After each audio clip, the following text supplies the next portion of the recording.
एक मेढक अपने 3 बच्चों के साथ जंगल में नदी किनारे रहता था।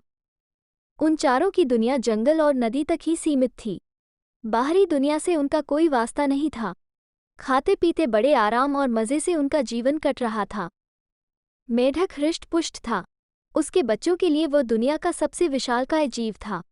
वो रोज़ उन्हें अपनी बहादुरी के किस्से सुनाता और उनकी प्रशंसा पाकर फूला नहीं समाता था। एक दिन मेंढक के तीनों बच्चे घूमते घूमते जंगल के पास स्थित एक गांव में पहुंच गए। वहां उनकी नजर एक खेत में चरते हुए बैल पर पड़ी।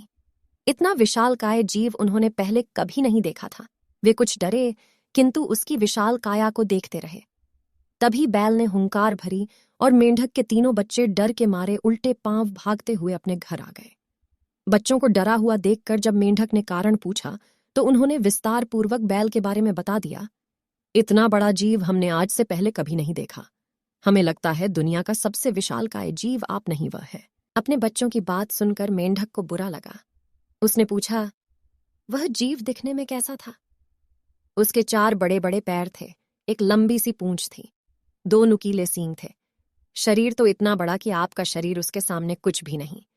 बच्चे बोले। यह सुनकर मेंढक के अहंकार को जबरदस्त ठेस पहुंची।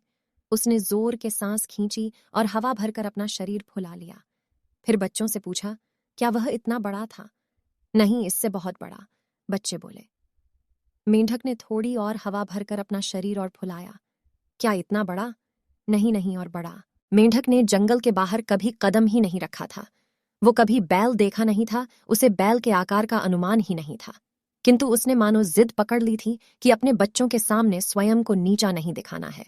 वह जोर से सांस खींचकर ढेर सारी हवा अपने शरीर में भरने लगा। उसका छोटा सा शरीर गेंद के समान गोल हो गया, किंतु इतने पर भी वह नहीं रुका। उसका शरीर में हवा भरना जारी रहा। उसने इतनी सारी हवा अपने शरीर में भर ली कि उसका शरीर वह संभाल नहीं पाया और फट गया। अपने अहंकार में मेंढक के प्राण चले गए। तो बच्चों, इस कहानी से हम क्या सीखे? अहंकार कभी नहीं करना। अगर अहंकार करोगे तो आपकी पतन सुनिश्चित है, तो आप कभी भी अहंकार मत करना।